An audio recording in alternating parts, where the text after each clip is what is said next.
आप तो सोने के चम्मच मुंह में लेकर के जन्म लिए हैं आप, लेकिन जिसके पैर द फटे बवाई सो का जाने पीर पड़ाई। सदस्य जनार्दन सीगरीवाल जी।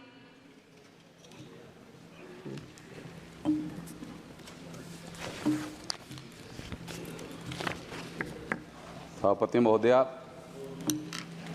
आपने वर्ष 2024 और 25 के आम बजट पर चर्चा में भाग लेने की अनुमति देने के लिए मैं आपके प्रति आभार व्यक्त करते हुए आपको धन्यवाद देता हूं।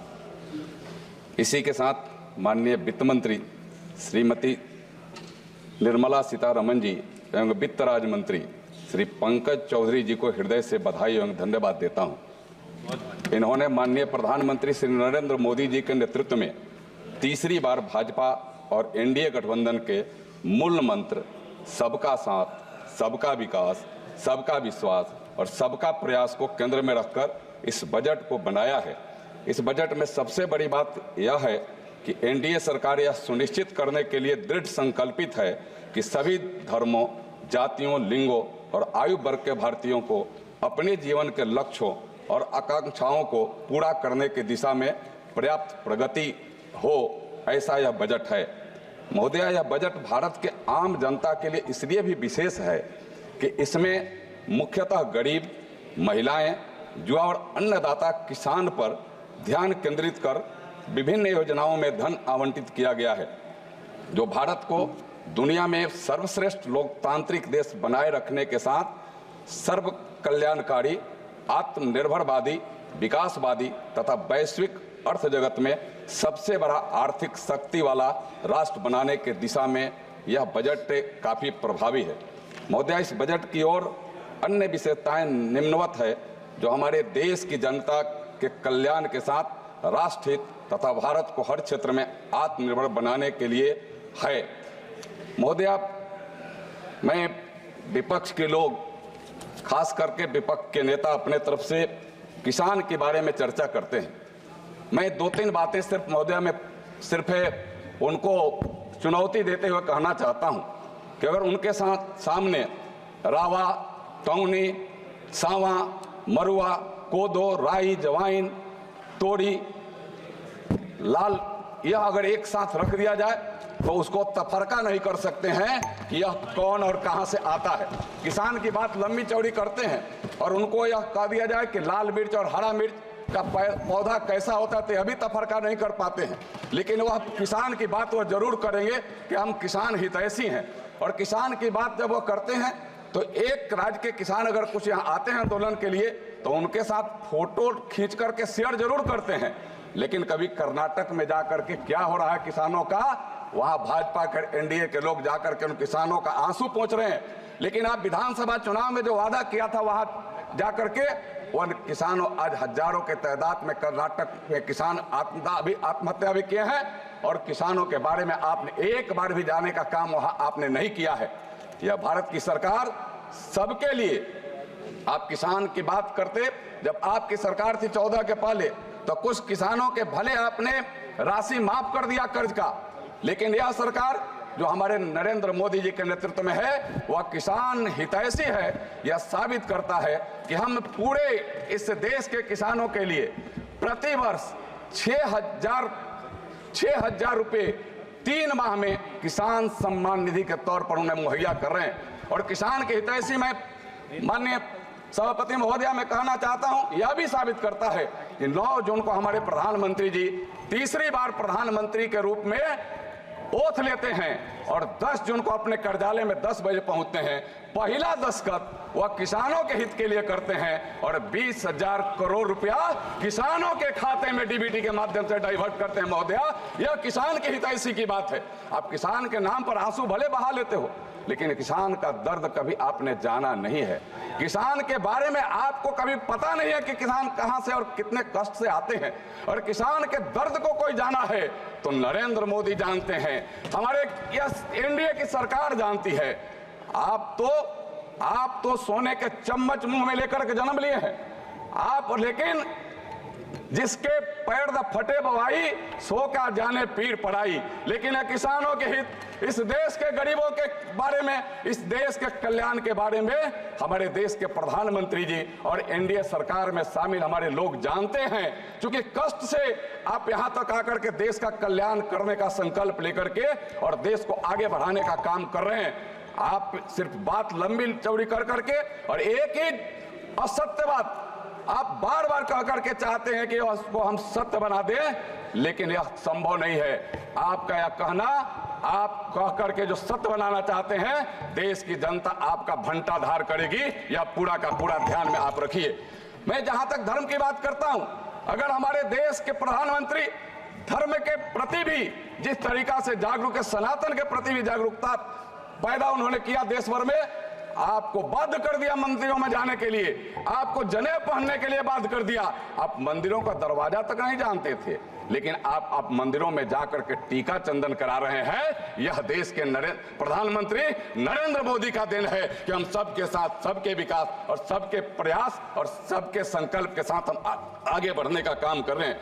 सभापति महोदया, मैं आपके माध्यम से मैं इस बजट में जो रोजगार, कौशल, प्रशिक्षण, एमएसएमई और मध्य वर्ग पर भी पूरा ध्यान जो केंद्रित किया गया है, इसके उदाहरण के तौर पर जो सुविधा प्रधानमंत्री ने 5 योजनाओं और पहलों की पैकेज की घोषणा की है, जिसमें 5 वर्ष की राशि में 4.1 करोड़ रुपया युवाओं के लाभ के लिए होगा। इसके लिए केंद्रीय परिव्यय 2 लाख करोड़ रुपए का है। इसी के साथ शिक्षा, रोजगार और कौशल प्रशिक्षण के लिए 1.48 करोड़ रुपए का भी प्रावधान इस बजट के माध्यम से कर करके देश के सर्वांगीण विकास की रूपरेखा खींचने का काम किया गया है। इन लोगों को यह एक जब जो बोलने के लिए विपक्ष से खड़ा होता है, वह एक असत्य बात को रख करके और चाहता है कि गुमराह करने का काम करें। अग्निवीर के बारे में बात, अग्निवीर ऐसे नहीं तैयार हुआ है। आप अग्निवीर सिर्फ नाम सिर्फ जानते हैं। अग्निवीर के बारे में चिंता करने के पहले इस देश के प्रधानमंत्री ने, इस देश के डिफेंस और गृह मंत्री ने और इस सरकार ने काफी मंथन किया है। महीनों नहीं, वर्षों मंथन किया है, तब यह योजनाएं लाई गई है कि देश के हर हमारे युवा को काम भी मिले, देश का युवा मजबूती से सीमाओं की सुरक्षा भी करे और यह सुरक्षा के साथ देश भी मजबूती के साथ आगे बढ़े। और देश के सुरक्षा में अब वह सीमाओं पर किसी को आंख दिखाने का मौका ना मिले, और आंख भी दिखाए तो हमारे अग्निवीर के जवान हो, देश के जवान हो, उन्हें सीमाओं पर आंख दिखाने का आंख निकाल ले। यह ताकत हमारे देश के नौजवानों में है। आप अग्निवीर कर करके देश के युवाओं को गुमराह करना बंद कर दिए, गुमराह करना बंद करिए। मेरे मित्रों, मैं तो काफी हैरान में रहता हूं सभापति महोदया कि यही लोग जब बजट आया तो बिहार माले माल है, बिहार में सब बजट का पैसा चला गया, यह लोग नारे लगा रहे थे। और इन्हीं के लोग बिहार में विधानसभा चल रहा था तो झुनझुना लेकर के जाकर के दिखा रहे थे कि बिहार को कुछ नहीं मिला। यह कैसी दुरंगी नीति है सभापति महोदया? यह दुरंगी नीति का तो हम लोग कभी सोच भी नहीं सकते। एक तरफ आप ही के लोग झुनझुना दिखा रहे हैं और आप ही उसको लेकर के कहते हैं कि सारी चीज बिहार को चला गया। मैं तो देश के प्रधानमंत्री जी को बधाई दूंगा, वित्त मंत्री को बधाई दूंगा कि इतने वर्षों के बाद बिहार में चाहे बाढ़ की बात हो, बाढ़ के नियंत्रण के लिए 11,500 करोड़ रुपए अलग से, सड़कों का जाल बिछाने के लिए अलग से, वहां अन्य इंफ्रास्ट्रक्चर खड़ा करने के लिए अलग से, मेडिकल कॉलेज खोलने के लिए अलग से या पैसों का प्रावधान करने का काम किया है। वहीं युवाओं को रोजगार के लिए भी वहां बिहार को काम करने का काम किया है। हमारे सामरिक स्थलों को भी विकसित करने के प्रति सभापति महोदया यह बजट और इस देश की सरकार ने जितना काम किया है, मैं बिहार के एक सांसद होने के नाते और ये बिहार के एक जनता की जो भावना है, उस भावना के माध्यम से मैं बिहार के 14 करोड़ जनता के माध्यम से मैं देश के प्रधानमंत्री जी का, वित्त मंत्री जी का हृदय से बधाई करता हूं कि आपने बजट में यह प्रावधान करने का काम किया है। महोदया, मैं कुछ अपने क्षेत्र के कुछ बातों को रख करके अपनी बातों को मैं समाप्त करूंगा। महोदया, मैं इस सरकार से आपके माध्यम से मैं अपने क्षेत्र महाराजगंज बिहार के बारे में कुछ मांगना और कहना चाहता हूं। महाराजगंज में एक कृषि महाविद्यालय एक का स्थापना किया जाए। महोदया, नई दिल्ली से गोरखपुर, सिवान, एकमा, छपरा होती है, पटना तक एक जोड़ी वंदे भारत ट्रेन चलाने की व्यवस्था किया जाए। एक मेडिकल कॉलेज खोलने की व्यवस्था की जाए। लोकनायक जयप्रकाश नारायण की जन्मस्थली सिताब दियारा से जलालपुर, बनियापुर, भगवानपुर, डुमरिया घाट होते हुए महात्मा गांधी की कर्मस्थली चंपारण के मोतिहारी तक एक नई रेल लाइन लगाने की व्यवस्था किया जाए। मांझी से अयोध्या तक घाघरा सरजू नदी में पूर्व से घोषित राष्ट्रीय जल मार्ग संख्या 40 जलीय परिवहन का सुचारू संचालन किया जाए। मेगा फूड पार्क स्थापित करने की व्यवस्था महाराजगंज लोकसभा क्षेत्र में किया जाए। सौर ऊर्जा प्लांट स्थापित करने की भी दिशा में महोदय वहां व्यवस्था किया जाए। महाराजगंज से दरौंदा, चैनवा, महेंद्रनाथ, हाल्ट, एकमा, दाऊदपुर, छपरा होते हुए पाटलिपुत्र तक कार्य लिए समय अनुसार एक जोड़ी रेलगाड़ी डीएमयू के तौर पर चलाने की व्यवस्था किया जाए, जिससे कि वहां के हजारों हजार लोगों को वहां सुविधा मिल सके। महोदय, मेरे संसदीय क्षेत्र के सारण जिला अंतर्गत मांझी प्रखंड के मांझी गढ़ एवं बनियापुर प्रखंड अंतर्गत हरपुर कड़ा गढ़ को धरोहर के रूप में विकसित कर पर्यटनीय एवं सांस्कृतिक दृष्टि से विकसित करने का काम किया जाए। नमामि गंगे के विकास योजना के अंतर्गत पन्नापुर प्रखंड के मथुरा धाम, तरैया के गंडक नदी के नारायणी तट के जिमदाहा में घाट का निर्माण कराया जाए। महोदय, नमामि गंगे के विकास योजना के अंतर्गत मांझी घाट के डुमाईगढ़ में सौदागृह व घाटों का निर्माण कराया जाए। महोदय, मेरे संसदीय क्षेत्र के छपरा जिला के बनियापुर, एकमा एवं सिवान जिले के भगवानपुर, मदारपुर, महाराजगंज में नेशनल महोदय एक मिनट और भाई कंक्लूड कर रहा हूं महोदय।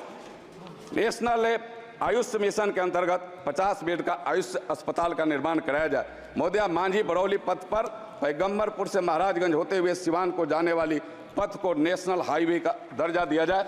महोदय, national institute of fashion technology को स्थापित किया जाए।